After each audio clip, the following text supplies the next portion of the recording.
Welcome, everybody, to a new Theater Skip It Halloween edition. Woo. Happy Halloween, everybody. We are dressed to the nines in our best gear, and I'm here with my favorite hosts. We've got Kent Dunn and Rebecca Frost. How's it going? Hi. Good. We got to break down the costumes. Okay, so I'm Ken from Street Fighter.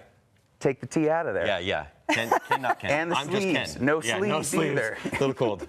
And Rebecca, you have a very fun costume. I have a very specific costume that if you get it, you get it, and you don't, you don't. I'm from Mystery Science Theater 3000. Yeah, well, I think anybody that loves movies loves Mystery Science Theater 3000. I hope so. If you're watching right now, you know. I would hope so, yeah. If we could ever do a Mystery Science Theater 3000 for just a terrible movie, like we did for War of the Worlds, that would be so much fun. Oh, baby. Yeah. Mm-hmm. I am, of course, Brian's Bees for Mystery Top Plus, so make sure that you follow that because it's pretty cool. No, this is actually a lead-in to the first movie that we're going to be talking about today, which is Bugonia in this case. Wow. Emma Stone, Jesse Plemons, he plays this beekeeper slash conspiracy theorist. He's gone through every single radical group and has decided the aliens do exist, and he's going to kidnap one who happens to just be Emma Stone, who leads this large company.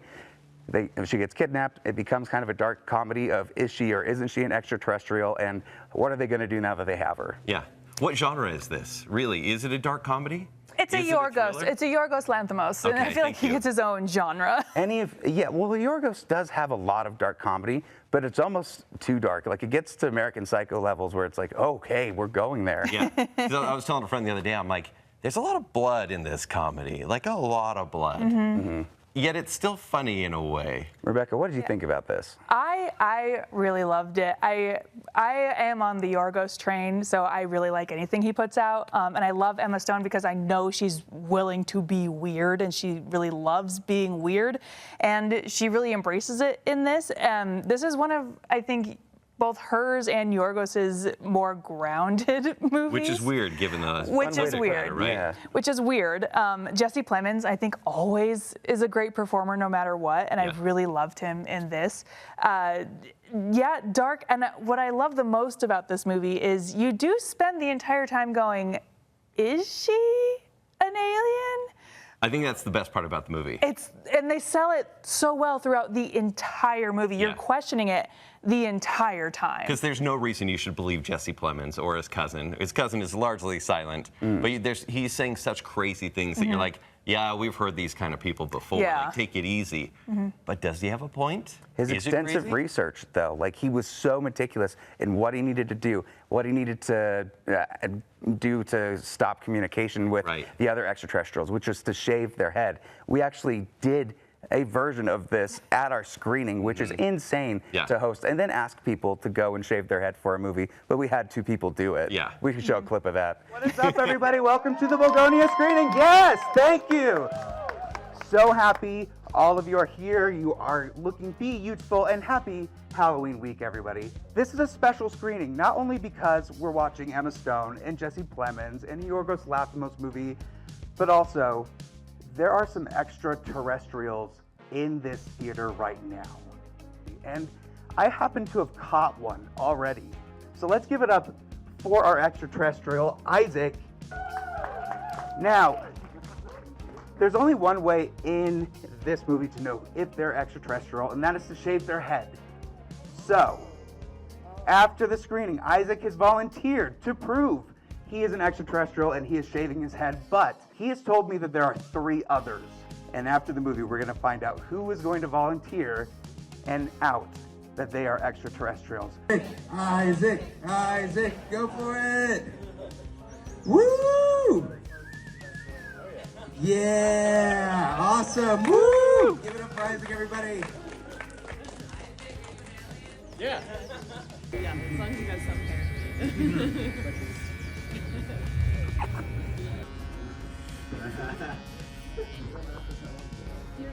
You're a busy man. Hey, you came in time, so let's cook him. It's not, barely.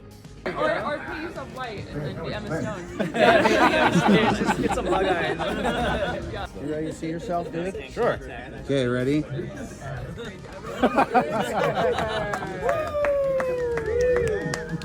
Looks great, buddy. All right. Hell yeah, dude. Bless their hearts. But I mean, this is one of those where the cast is firing on all cylinders, and they really do sell this crazy story that is a little too close to home for a lot of people that have that crazy uncle that shows up during Thanksgiving, has a lot to say about the economy and how aliens are doing whatever. But at the same time, there's something very funny about just what do we do now that we have her, and how do we figure out what we plan to do to take over things. Like, he literally is trying to be a one-man army. Yeah, it is. The equivalent of it is, how do we kidnap Bezos? And how do we, convince Bezos to tell us that he is truly an alien from... And his head's already shaped, so... Yeah, so how is he communicating? What? I would say maybe this isn't a crowd pleaser, though. I would say, there were half of the critics we were with that hated this thing. Yeah, but that's the thing about Yorgos is, like, so true, you right? either like him or you don't. Love him or hate him, he's still doing something that is all him. And I respect that. This is probably my favorite Yorgos movie. Really? Because it was just so off the wall. Killing of a sacred deer. You see, those lobster. I'm like, oh, my day is gonna be ruined. This one I was like, just okay, this is great, keep it going. The film that he made last year, Kinds of Kindness. Yeah. What do you think as far as stacking up? Because these two feel like the closest to I guess as much you could say for Yorgos, a stereotypical comedy. But was it as good? Kinds of Kindness is its own. It is like its own separate, way out here genre that I don't even know how to begin to describe. It's just weird. I really liked Kinds of Kindness, but again, like, you either like his stuff or you don't. And I like a filmmaker that takes risks, and we all know, like, that's what he does. Yeah. Kent, who is this movie for that's watching See It or Skip It right now? Weirdos. Or weirdos are ones that are like, hey, that trailer really caught my attention. I want to see Emma Stone play a CEO type, but maybe I don't trust her. I would say this is like an entry-level Yorgos Lanthimos movie, because, I think so, like, if you didn't see Poor Things or Kinds of Kindness, like, check out this one, and you can decide for yourself if this is your vibe. And it's a fun Halloween-adjacent film. It still has, like, some elements of supernatural things because they're talking about them aliens. But at the end of the day, I do think this is a see it. You weirdos, go out and watch Yeah, it. you weirdos. Welcome to the club. With that being said, let's move into another weird movie that is in theaters right now. That is Frankenstein, Guillermo del Toro's new reimagining of the character. Rebecca and I had a chance to see it. We're going to talk more about it later in the week, but it was incredible, right? It was phenomenal. So when I first left the movie, I was like, yeah, like, Guillermo del Toro is capable of better, in my opinion. Still fantastic movie, still really liked it. Then I read the book, as I annoyingly do, and the book gave me such a new appreciation for the movie, because Guillermo adapted the heck out of this book. Like, it is one of the closest adaptations of the story of Frankenstein that we've seen. And I feel sick that I ever called the creature a monster, honestly. I mean, because what we know of Frankenstein, he is a monster, right? Well, okay, if we're going to get into it, Frankenstein is Victor Frankenstein, the guy who created the creature. Frankenstein's monster, yes, truly. But I mean, the book is, it's like a romantic epic almost, right? It's heartbreaking. Yeah, whereas the movies didn't really do that in the past. No, this is a story about a father and a son dynamic that is the most twisted and toxic thing that I've seen. And Oscar Isaac even has a line that I made sure to write down. I did not know what to do after creation. And that's Victor Frankenstein in a nutshell, is his drive to create life after death. And then now that he's done it, what now? He never thought that far ahead. And he approaches the creature with such vitriol and such hatred. And if you have empathy, which I hope you do, you're like, be nice to Jacob Elordi. Also, the entire time, I don't know about you, I was thinking, imagine this was Andrew Garfield. Because Andrew Garfield was originally the creature. Not during the moment, but after it. Like, that's why we wanted to talk about it today, because it's in theaters and it must be seen on a big screen. Gotta see it in theaters. That is the big thing. Deal. It's gonna happen today. Yep, Guillermo del Toro, always making some magic, even if it's self-indulgent. I still love it. Like, I wish it was a little weirder, because I love when Guillermo del Toro is weird. But I got Oscar Isaac butt. Oh, that's like, I don't know how to get out of that one. 5 stars. I don't know how to get out of Oscar Isaac's butt. Let's talk about this new interview that we have. The Witcher season 4 is out. We have a new Geralt. It is Liam Hemsworth. We have Lawrence Fishburne, who, I mean, it's Morpheus. Come on.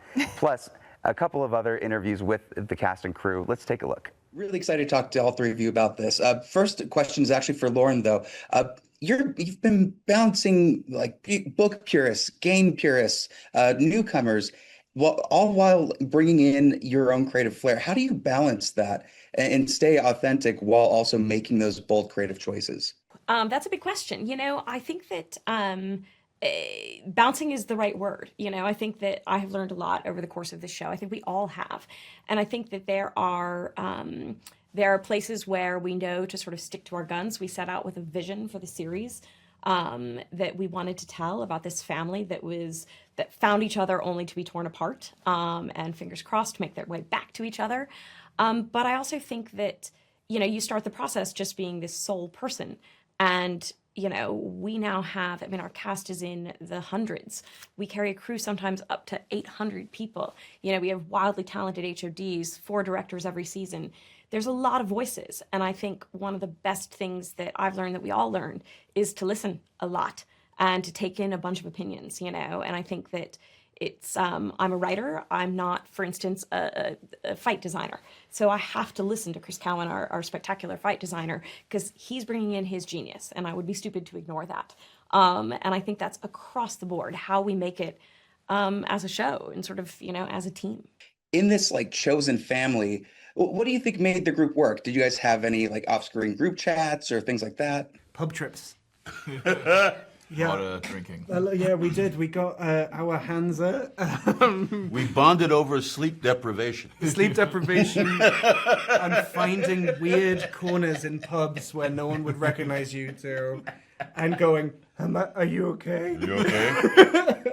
Okay. Yeah. Okay. But we worked really, really hard on like building this Hansa, this family that we have in this show, and it takes everyone in the show to do that. Like Danny Woodburn, the national treasure that he is single-handedly can keep the morale in the air. Mungar, Eamon, everyone brings something that keeps us alive, and we all just kind of leaned on each other constantly.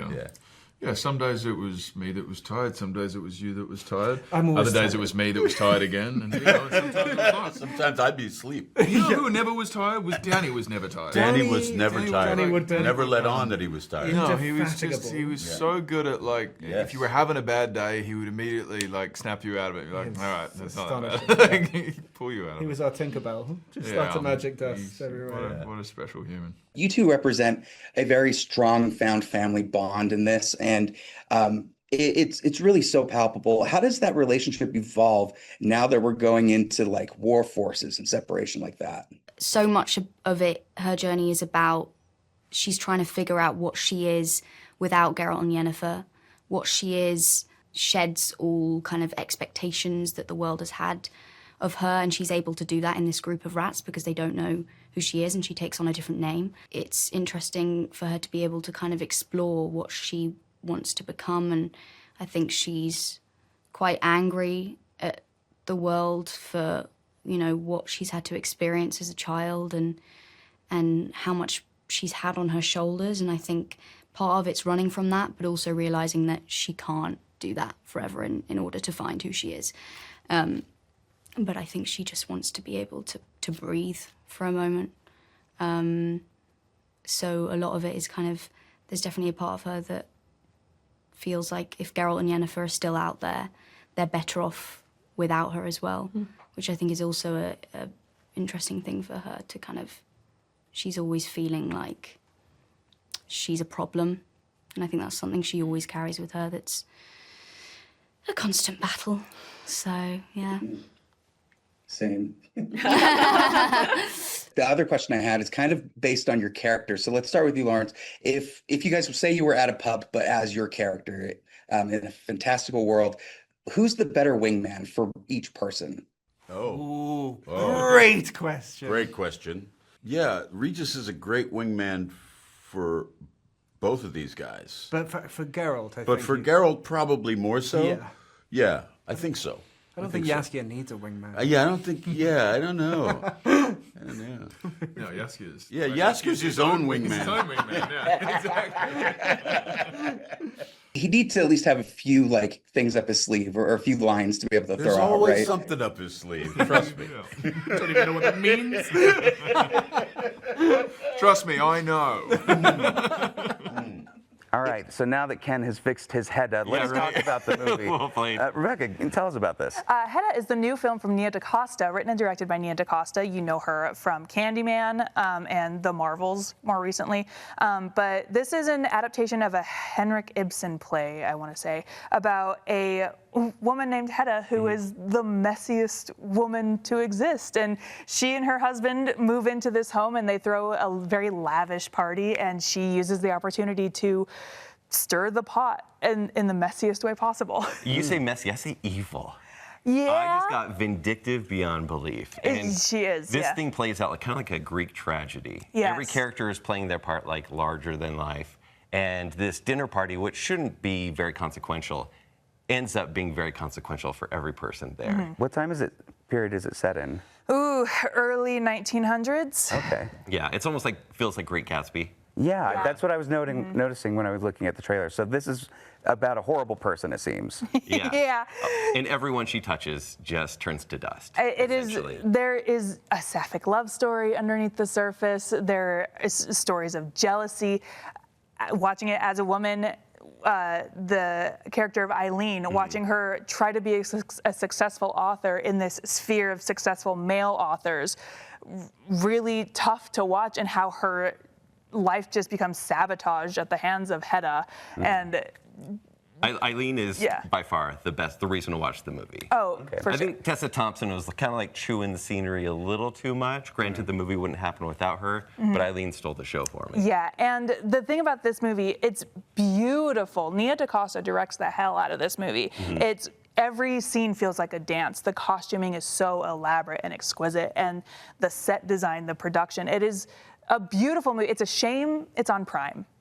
That is on Prime Video, but at least enough people will be able to watch it over the weekend. Yes. Like, I wish this was a film I could see on the big screen, because it's gorgeous. It's such a beautiful film to watch, but I see it, definitely see it. Now, is this a film that you're going to be seeing in awards contentions, or is it like a very good suspense thriller for right now? I think awards. Yeah. I wonder if Amazon will push it that way. I feel like hope they so. should. When it comes out during this time, it's always up in the air. At least Best Supporting Actress, maybe Production Design, maybe Score.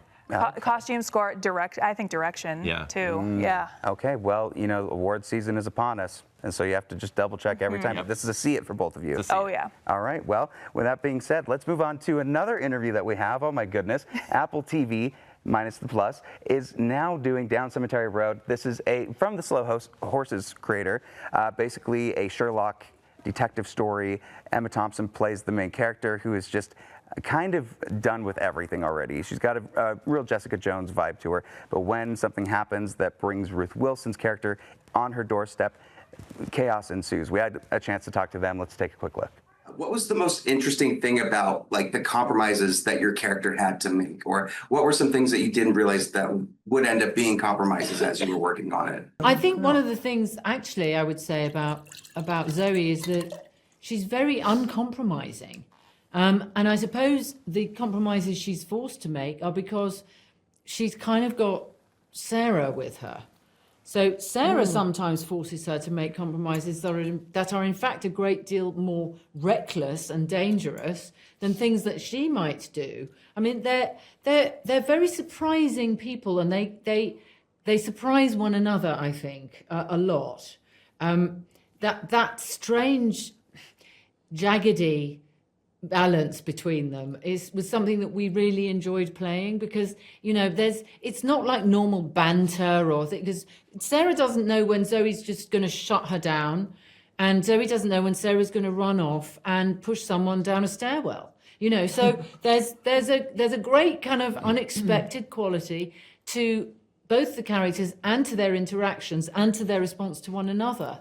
With you working alongside Emma, she's also an executive producer on this. Does it feel more calming, or like that you're in more safe hands working alongside someone that is also in the back end of the film as well, of the show? Yeah, I think sometimes when you have someone who's so knows the material so well, has a relationship to the material and to the writer, the adapter, Morwenna, then yes, you know there's some eyes on it, and there's a care and there's a integrity and passion for the project, which makes you have the equal passion and care.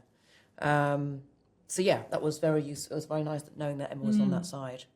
But just working with her, it was a joy. So we just would find, and like you said, it was kind of, they'd take it in turns to lead the characters. Yeah, yeah. And we never knew when that was going to happen in the scene. Yeah. And I remember us doing that first scene on the roof. Remember, we did it so many different ways. We suddenly were like exploring it. It was the first time we'd really played together. Yeah. And it was different every time, wasn't it? And it was really fun. So that's the mark of great writing, that you can do it so many different ways. You know, bad writing, you can only do it one way. Yeah. And it will always be bad writing.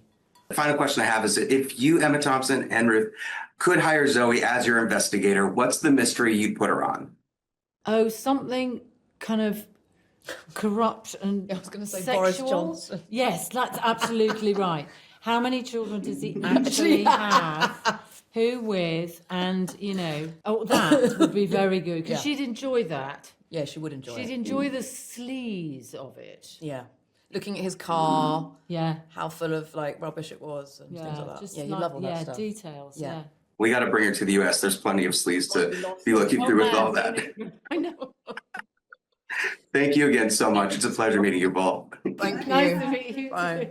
Too. Bye, Patrick. All right, with that said, let's keep going with what is on streaming. And this we missed actually last weekend. Welcome to Derry. This is Andy Muschietti bringing us back to Derry, bringing us back to the Stephen King world of Pennywise the Clown. Ken, what did you think of this? So this is what, 30 years before, right? You call me Ken too, good job. Pennywise comes every, what, 28 years? 27. Or 27 years. So this precedes the It Chapter 1 story that we know. And it's in a really cool era. Like, it's just really fun to watch.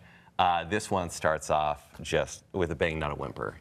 It wants to go, hey, remember how you were disturbed by it and just didn't hate part 2? We're going to bring you right exactly back. That's exactly. I remember sitting in the theater by myself during It Part 1 going, oh my God, are you guys seeing this? Yeah. This is so scary. Yeah. And Welcome to Derry.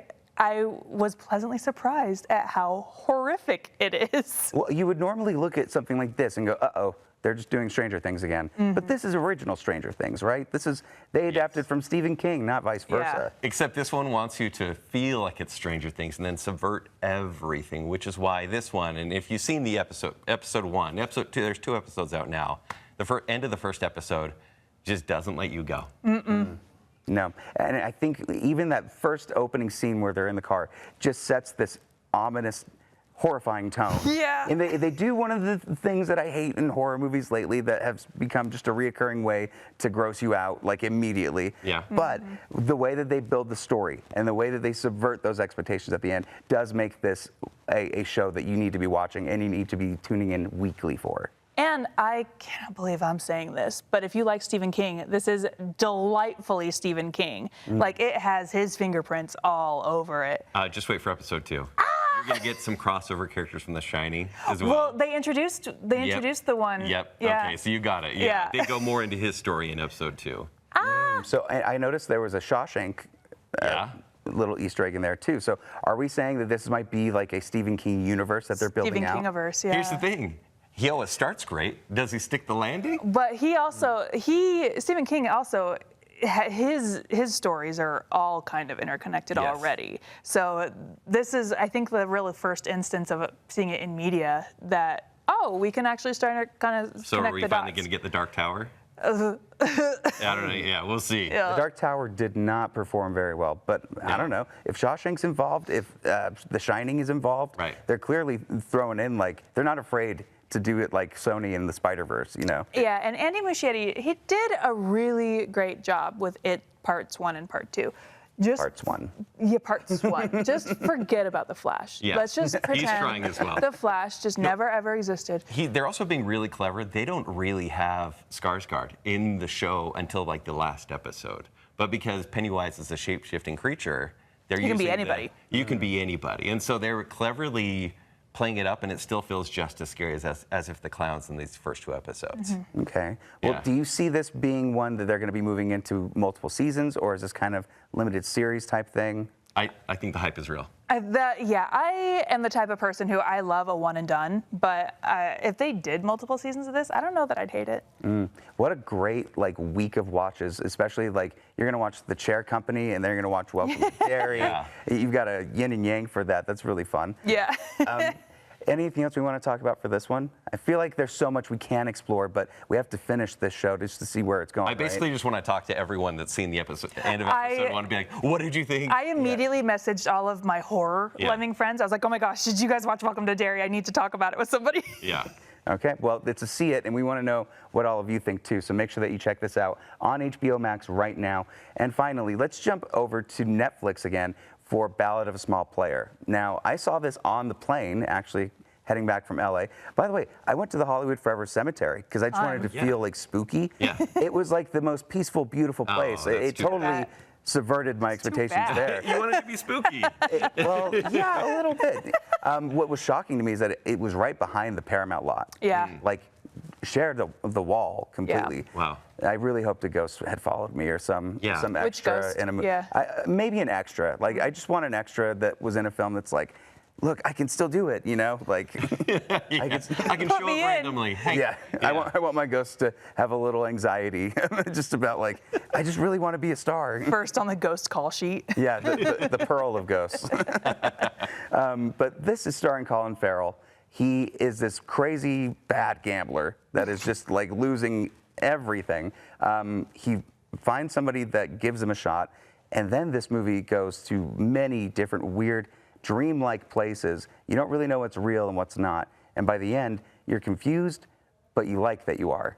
Yeah, this is like a future noir sort of movie, because we've seen gambling movies before. We've been like, yep, he's got a lot of money. It's going to be gone pretty soon. But the way this is shot, the cinematography is kind of whack, but I love it for that. I was watching this one with my husband, and maybe every 5 minutes I would say, director of Conclave. Yep. This is from the director of Conclave. Yeah. And Music by Conclave. And you can tell because the movie is beautiful. Every shot was so meticulously framed and colored and just beautiful to look at. The story itself, I felt was pretty simple. Yeah. But I thought it was ineffective. Other than the fact that it became a supernatural story along the way. Yeah. You're like, oh, what's going on here? The whole thing is like a parable, right? Yeah. And I thought that was Don't do a gamble. Yeah, right? Not even once. And maybe don't eat like that.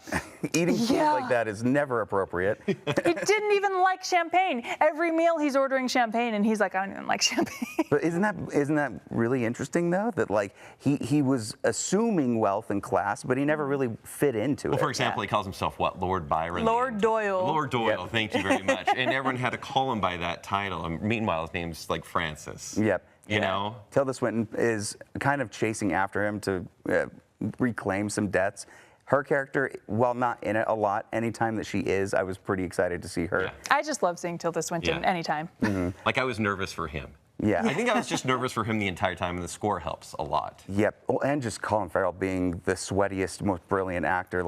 Seeing how well he can just convey just internal turmoil, just with shaking a little bit. He really crushes it. I thought the music was amazing. We were talking about that we definitely vinyl for it. Yeah, absolutely. And just the setting of Macau. I had no idea that this random place is the capital of gambling. Yeah. And how similar it all looks to Vegas. I'm from St. George, so going just an hour and a half down there, I am used to seeing the fountains and stuff. And when it opened on that, and I was like, that doesn't look right. Why does this look like AI Vegas? I was like, this looks way too pretty to be Vegas. And I learned it's like Vegas dialed up to 100. Yeah, it's so interesting. You're right. It's about an hour and a half long, so it's a breeze. You can watch this and completely satisfied, have lunch, and do whatever you need to do for the rest of the day. Yeah. But is this something that you would watch again? I think it's a superior Netflix movie. I really dug it, actually. For a Netflix movie, I was. I like the I know. For a Netflix movie, wow, this is actually pretty impressive. Yeah. When they bring out their awards contenders, they do hit pretty hard, and this one does well. I'm interested to see what this director does next, because Conclave was such an incredible film. And this year, when the Pope passed away, the first thing people thought about was Conclave. This isn't going to have that because No. Yeah, but at the same time, I do think it's one that could be a nice little ghost story that isn't trying to, scare the crap out of you. It's more just trying to give you a lesson along the way. a peaceful parable. Yeah, that's cute. Yeah, well, that's to see it for us. But at the end of the day, we need to talk about our Halloween picks because Halloween, for me, is always the time where we're watching something at home and we're giving candy out to kids. What is the movie that you two turn to every Halloween? Rebecca, start with you. Oh gosh, every Halloween? I don't know, because I feel like I mix it up every year. That's okay. What is it this year? This week, I rewatched The Monkey that was released in January. Oscar Perkins. That was one of my favorite movies this year. wild. It is wild, and I'm trying to convince some friends to watch it because they're like, "Oh, I can't watch a scary movie." I'm like, "It's honestly not scary. Like it's gory, but I don't think it's scary." And what about you? Every year it's The Changeling from 1980. It has George C. Scott. Have you seen this movie? No. You need to watch this What a movie. weird choice. No. And it's one of those, like, say you're passing out candy, you can't watch anything, like, too violent or whatever, so just in case someone looks in and sees this movie. Are you kidding me? No. This is Turn it up. a PG haunted house movie with George C. Scott, who's an amazing actor, and some of the creepiest scenes I've ever seen. Granted, it's 1980, so it's a little mild, but I have loved it from as a kid and even until now. Do you know what spooky movie I watched for the first time? Death Becomes Her. Oh, it's the best. It was so For the much first time, for the huh? first time. It's great. It was spookier than I was expecting. Yeah. Okay. So when it comes down to like the family dynamics, we always watched Young Frankenstein. Perfect. Mel Brooks. This is like one of my favorite movies. The lines are endlessly quotable. And then another show came out called What We Do in the Shadows, and that completely blew me away. Then the television show blew me away. So I guess I steer more towards the fun horror, like the funny comedy style of it.